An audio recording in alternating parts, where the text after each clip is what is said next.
Hey, what's going on? It's Virginia from the KVJ show, and so excited to be reading to you guys today.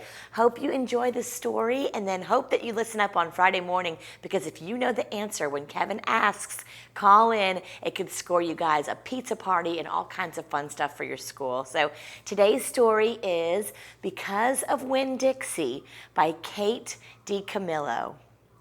My name is India Opal Baloney, and the last day of summer, my daddy, the preacher, sent me to the store for a box of macaroni and cheese, some white rice, and 2 tomatoes, and I came back with a dog.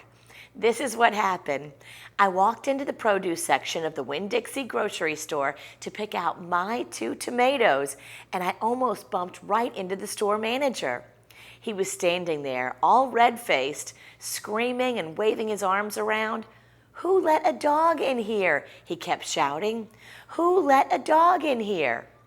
At first, I didn't see a dog. There were just a lot of vegetables rolling around on the floor, tomatoes and onions and green peppers, and there was what seemed like a whole army of Winn-Dixie employees running around, waving their arms just the same way the store manager was waving his.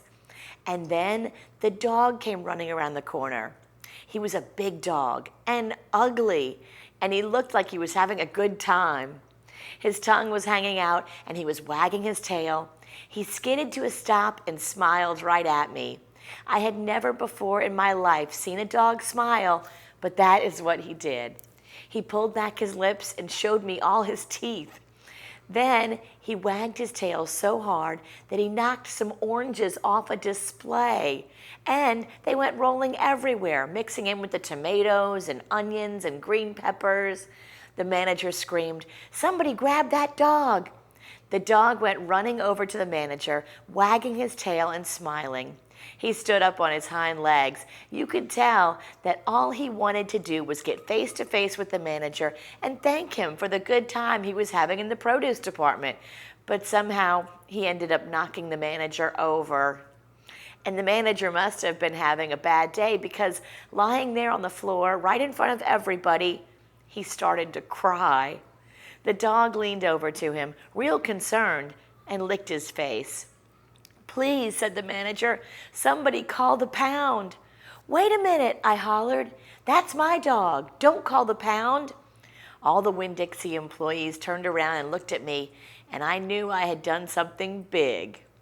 And maybe stupid, too. But I couldn't help it. I couldn't let that dog go to the pound.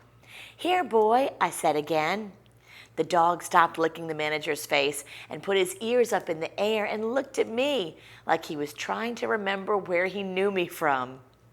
That's today's story. Hope you guys liked it. And like I said, make sure you're listening Friday morning. Kevin's going to ask you a question from this story. If you know the answer, call in and win. We'll see you on the radio, 97.9 WRMF, weekday mornings from 6 to 10. Take care.